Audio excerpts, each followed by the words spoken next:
Hi, it's Marisol, your rebel guide to living a life of freedom abroad, bringing you an episode of Roaming the Now, where entrepreneurs, coaches, and mentors come together to give you a behind the scenes look at the real and raw experience of setting out to a new country and building a life and business abroad. If you're curious about your unique personality while living abroad, take the Living Abroad Persona quiz at quiz.connectwithmarisol.com to discover your unique living abroad persona type. Make sure to like and subscribe to Roaming the Now. Enjoy!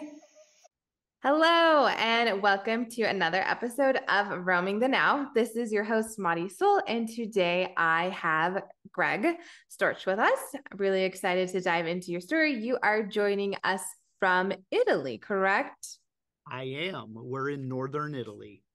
Awesome. Okay, so before we dive into our really juicy topic today of how do you let go of your fear of moving abroad, I want to give Greg some time to just introduce himself and share a little bit of background around you and your story.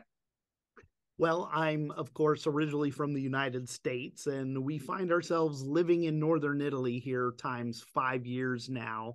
So in 2018, my wife and I made the move to northern Italy. I'm a retired naval officer. And for the past, 14 years since I've retired, I've dabbled into a bunch of stuff. But about the same time we made the move overseas, I certified as a certified professional coach and pursued my ACC with the ICF and have been coaching from here, literally. And then, of course, the creation of the Helping Hand followed that as well. So, yeah, that's really, I'm originally from Daytona Beach. I'm married, two adult children, and it's just me, my wife, and two cats living abroad in Italy. Okay,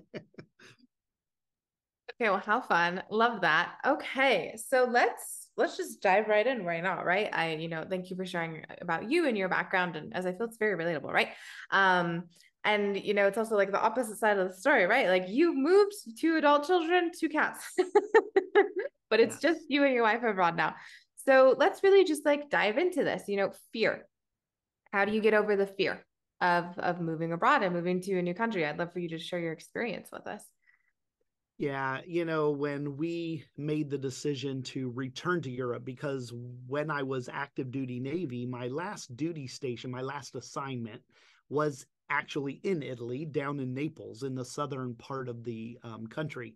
So we had lived here before for a couple years, but as active duty military. So it was a completely different experience. We moved back to the States in 2009, and went back to work normal, living in Virginia and the whole 9 yards. So my wife and I always were compelled to return back to Europe. We love it here. We love to travel. That's our big thing. And so we had always talked about how do we get back to Europe to work. And so we were thinking, well, let's try Germany next time because we've already done Italy.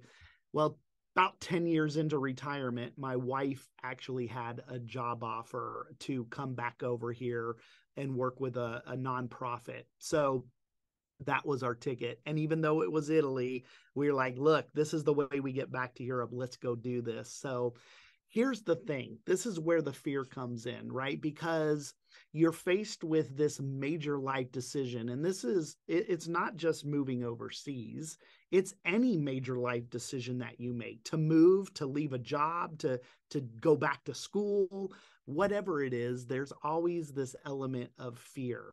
And um, learning how to manage that is the key to, in my particular instance, and I can't speak for everybody, but it opens a door to a new level of freedom, to be honest with you, because I feel like we all have this default mentality to tell ourselves when we're faced with these opportunities to dismiss it and be like, oh, I could never. you know it's relatively easy to come live somewhere else outside of the United States, but the thought of it and the fear that's wrapped behind it preclude us from following up on that. And so that's the thing. How did I get from the United States to Italy and get over the fear of making that huge decision? Yeah, it's interesting to hear you say that because I was seeing something earlier today. It's like a real audio on Instagram, but it was like talking about how can you learn how to approach life with curiosity instead of fear, right? Because I feel like this is really, highlighting what you were just sharing, like fear doesn't really go away, but how can we get curious around the fear, right? How can we get curious around what's actually showing up for us that we're afraid about? Because as you said, it's quite easy, like through the like practical steps, of like, okay, like, you need a visa or, you need to have somewhere to live, like all the practical steps. But when it comes to this element of like fear and the emotion, that can be where we're like, we get stuck, right? Because it doesn't have an easy practical fix. But if we can learn how to switch into approaching fear from this place of like, well, I'm curiously, why am I feeling fear? Or curiously, why am I feeling this? It really, I feel like, is that game changing moment where you can really kind of, oh, this is what I'm afraid of. This is like the thing. Yeah, I love that. I love that. You're so right. And so for me, the mentality was, instead of approaching things with a I could never, it's now the mindset of what if I did? And that's the key for me personally. The key was making the shift in my perspective. Instead of looking at it and telling myself I couldn't do something, I began to look at it as, how can I? What if I did do this? What would this look like? And so it began to unfold. What it looked like personally for me was selling a home down in South Carolina while we were living in Northern Virginia, selling all of our furniture that we had attachments to, and selling our vehicles and shipping boxes of clothes to our new location and meeting them here with just a couple of suitcases and cats, and almost starting life over again in this new location that we've never lived in. So once you frame it and you know what you're facing, then you can acknowledge, what's scary about it. And here's the thing: fear isn't. It wasn't, I'm afraid of the move. What it really is I'm afraid of what will happen when I move. That's where the fear comes from. It's not the action; it's the results of your action that drive your fear. So it is a pretty interesting perspective. And so it wasn't really, I'm not afraid to get on a plane and fly overseas and live in a foreign country. It was, what's going to happen when I get there? There is no 24-hour super Walmart down the street. There's no 24-hour 7-Eleven. I can go get a Slurpee anytime I want or whatever. So those are the things that were driving the unknowns and the what ifs, which creates a fear which can potentially hold us back from living the life we want to live, really. Yeah, as you're speaking to that, it really is that you're not necessarily afraid of like the decision. You're mostly afraid of the fact that you're walking into the unknown, right? Like you don't know what's going to happen. But the thing is that the only way to know the only way to know what's going to happen is by taking the risk into the unknown. So I actually would really love to hear from you. What were some things that were looming in the unknown that you were like nervous about or had some like fear about that actually didn't end up even happening once you moved? Oh, that's a great question. Well, the interesting thing was, in the military, my wife followed me around and supported my military career for almost 24 years. And so when she got the job, I became the person supporting her and following her around. And so there was one dynamic that was big. So I came over here with no job. And what was really interesting is I had just started my own business and I had just landed my first contract. And I was only 6 months into a 1 year contract when we got the news that she had been hired. So I had to totally wrap everything up and move. So I told the person that I was working for, I was like, hey, I'm going to be ending our engagement about 6 months early. So but to answer your question, some of the things the unknowns that ended up not being true, I think one of the biggest things is the language barrier, right? I kept feeding my tape recorder was playing this tape like, you're older, It's harder for you to learn new stuff, a whole new language. You'll never learn Italian. You know. And so I got here, and guess what? I'm Now I'm not fluent by any means, but I can get by, and I can speak the local language enough to at least show the locals that I'm trying to assimilate to their culture and their way of life, and become a part of their culture and society. So that was one of the big ones, was the language thing. um the isolation from family, being back in the United States. You think, oh, yeah. One of the biggest questions we got asked was, we have grandchildren. So they're like, how could you leave your grandchildren and your children? And I like, man, that makes me look like a really bad grandfather to be able to just like leave the country. But here's the fact of the matter is, we lived in Virginia, and our grandchildren and our children live in Spokane, Washington, all the way across the country. So no matter where we live, we have to get on a plane to see them. So we're flying either way. So whether we're flying from Italy for 12 hours or from Virginia for 6 hours, we're still flying. So we don't live next door or down the street from our children and grandchildren to begin with. So there was really no change for us there. So it's all this mindset of how we look at things, these reactions we have because of the way we were brought up and our belief system, the BS, the belief system of, I could never do that. And how could you? Simply were just not things I subscribe to. Yeah. I feel like that's really insightful to bring up because it's actually happened, like, came up in conversation with someone who like basically told their parents they didn't want them to move around anymore. They were like, no, I don't want you to move around anymore. But here's the thing, at the end of the day, like, we're all living our lives, right? And we all have a choice to make. And ideally, we're making the choice that, supports us in what we actually really want to be doing, right? And it sounds like, for you and your wife, like her career and like this was her moment and this was your way back to Europe. That's what you two wanted to do, so you followed it.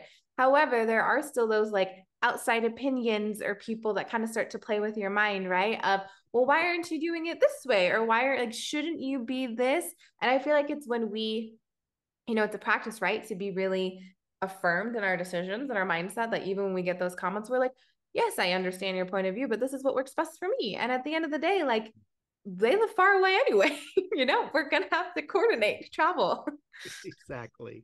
And you said a really important word that's involved with all of this, and that was risk.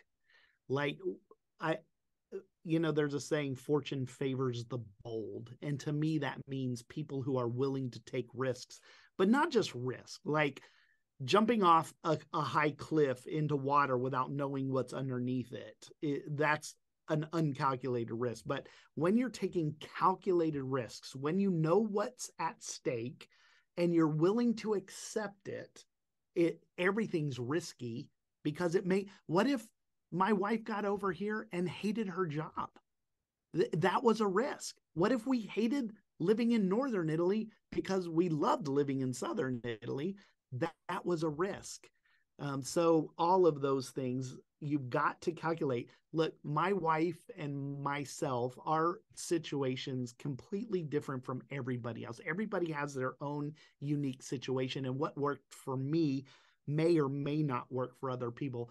I'm simply encouraging people who may be dreaming of one day living abroad and doing something outside of the United States.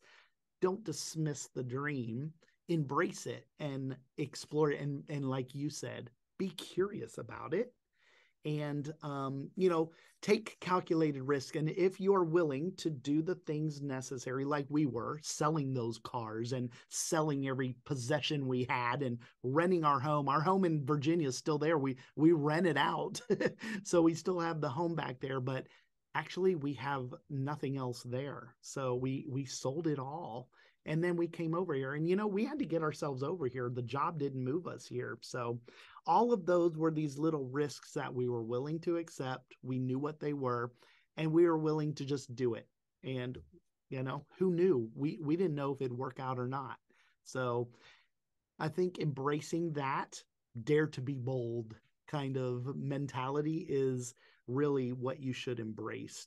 Yeah, it's like the idea, like dare to be bold, dare to be different, take the calculated risk, know what you're getting yourself into. And I feel like something that often doesn't get really talked about a lot is that just before making a big life transition, can you zoom out and look at the big picture? It is totally normal to be aware of, these are, I guess we could call it like these are the pros, these are the cons, and these are possibilities, these are like slim likelihood, really just give yourself the opportunity to look at the big picture and make the decision, is that something that I do want to discover and work my way through, right? Because like for me, I moved here originally and I didn't know how I was going to get my visa. It all worked out. Now I'm a citizen and everything, but that was something that I chose to embrace as part of the risk, right? At first I was going to arrive here and have to honor the visa that I was given when I entered, but that was something that I decided I'm going to work with this. However, some people may not really want to do that. And I feel like it's important to always highlight, like, honor your level of tolerance of risk, just making sure that you feel really like the word that comes to mind is like level headed, and like you feel safe holding yourself through that process, because, you can make a drastic change in your life, but you don't always have to move across the pond. That's actually something that, that I've been Yeah, like, yeah.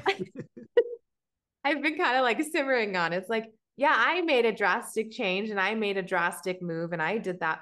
But that was because that's my level of risk. That's my level of tolerance. But here's not to say that you can maybe move, I don't know, an hour away from, where you're living now, and you could create the most amazing, joyful life that you're wanting to live, right? Exactly. Exactly. And, you know, it all worked out. I'm over here now working with transitioning Army veterans who are leaving the service. And it's great. I'm coaching them every day on just, you mentioned it, transition. And all of these are major transitions and obviously shouldn't be taken lightly. But you also don't need to be afraid of them or scared of them. There's, you know, even when there's clouds over our heads and it seems like a terrible day, if you were to take a plane ride above there and go through the clouds, there's a whole world of sunshine right above that layer of clouds. So it's all about perspective, really. Yeah, it really is. And that's like a whole other conversation. Yeah, The exactly. perspective that comes Yes. from moving abroad. Mindset. You're right. You're right. So good. Well, thank you so much for coming and sharing parts of your journey and your story. You are a transition coach and you went through a like later life transition, but I think it just goes to show that no matter where you are, how old you are, who you are, where you're from, it's always an opportunity to change, to transition if you're open to it. So, with that being said, if anyone wants to get in contact with you, what is the best way? Yeah, the best way is visit our website. It is helping hand for the number four coaches.com. There's a chat button there and it comes right to my phone. So you can reach out to me right through the website. It'd be great to hear from you. If you have any questions about maybe you're thinking about moving overseas and have more detailed questions, please reach out to me. I'd love to answer your questions for you. Awesome. Thank you so much. And I'll make sure to put that website link in the description so anyone who wants to reach out to you will be able to. So, on that note, thank you so much for tuning in. This is your host, Marisol, signing off of another episode of Roaming the Now. And until next time, I hope wherever you are in the world, you are having a ton of fun. Thanks for catching this episode of Roaming the Now. If you have not already, make sure to like and subscribe. And if you want to discover your unique personality while living abroad, visit quiz.connectwithmarisol.com. And as always, wherever you are in the world, I hope you are enjoying Roaming the Now.